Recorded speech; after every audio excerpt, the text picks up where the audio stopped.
Assalamualaikum warahmatullahi wabarakatuh. Ketemu lagi dengan saya Dea. Hari ini kita akan membahas tentang autoimun pada teknologi reproduksi berbantu. Teman-teman, hari ini saya pakai jilbab dari Pradipa, always ya, Pradipa hijab. Warnanya sweet seaweed. Jadi kalau misalkan kalian mau cek, boleh, linknya saya tulis di bawah ya, di description box. Selama masa kehamilan, aktivasi dari proinflamasi dan antiinflamasi itu merupakan sangat bergantung pada berbagai macam fase dari kehamilan. Misalnya implantasi, plasentasi, dan pada saat kelahiran yang paling dominan adalah proinflamasi. Sedangkan ketika pada saat perkembangan dan pertumbuhan janin, itu yang paling dominan adalah fase antiinflamasi. Pemahaman antara keseimbangan, toleransi dan proteksi dari janin atau ibunya itu sendiri untuk melawan patogen atau seperti kita bisa sebut virus, bakteri, dan lain-lain, serta bagaimana pengenalan dari self antigen itu sendiri yang akan berkontribusi pada kehamilan yang sehat dan kelahiran bayi yang sehat juga.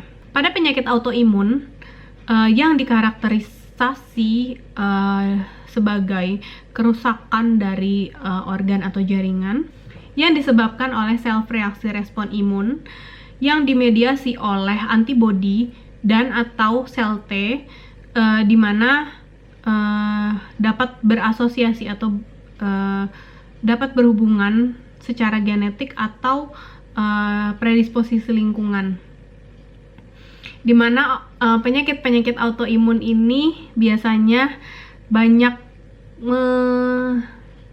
menyerang perempuan selama masa reproduksi dan dapat berpengaruh banyak terhadap fertilisasi bahkan kehamilan.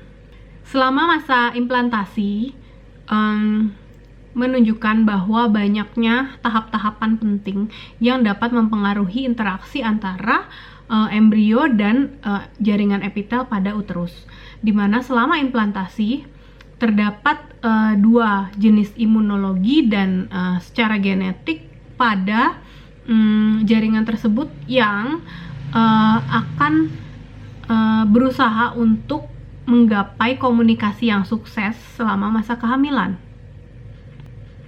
Jadi pada saat tersebut beberapa faktor autoimun dapat berhubungan dengan kejadian kegagalan implantasi.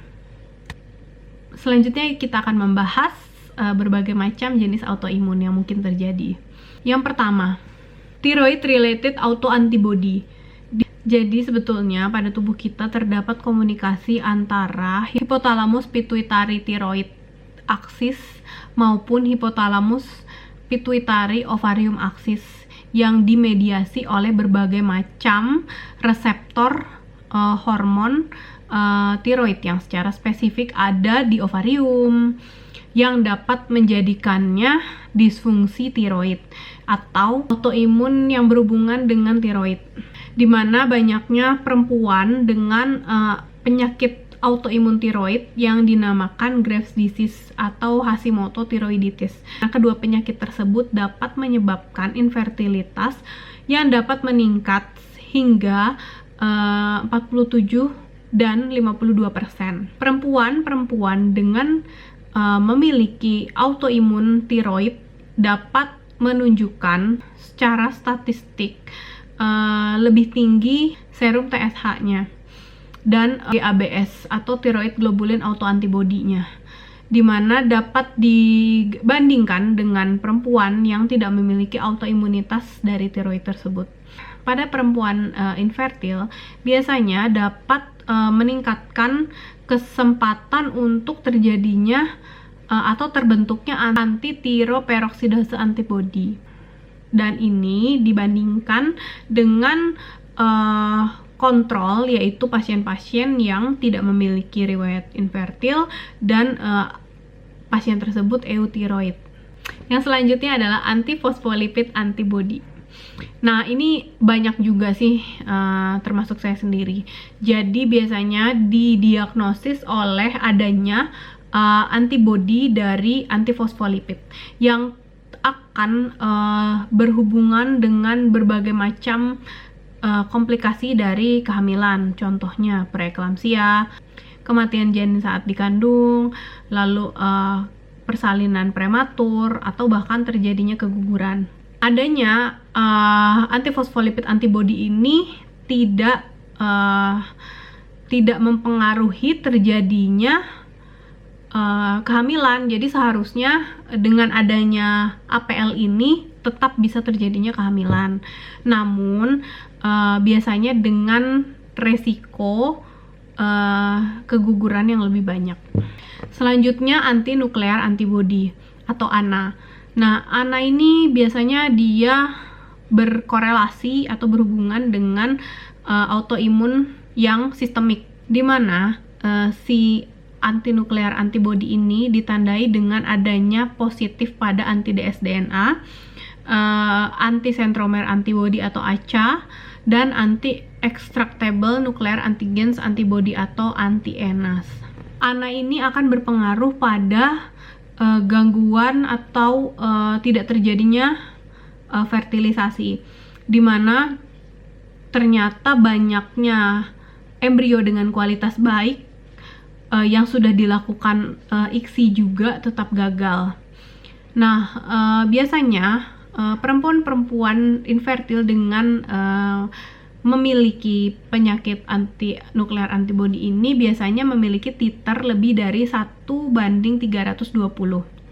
Jadi sebetulnya efektivitas dari penggunaan prednisolon dan aspirin dengan dosis rendah sebagai ajuvan terapi dari si ANA yang positif pada beberapa perempuan ini sedang diteliti pada beberapa pasien ICSI.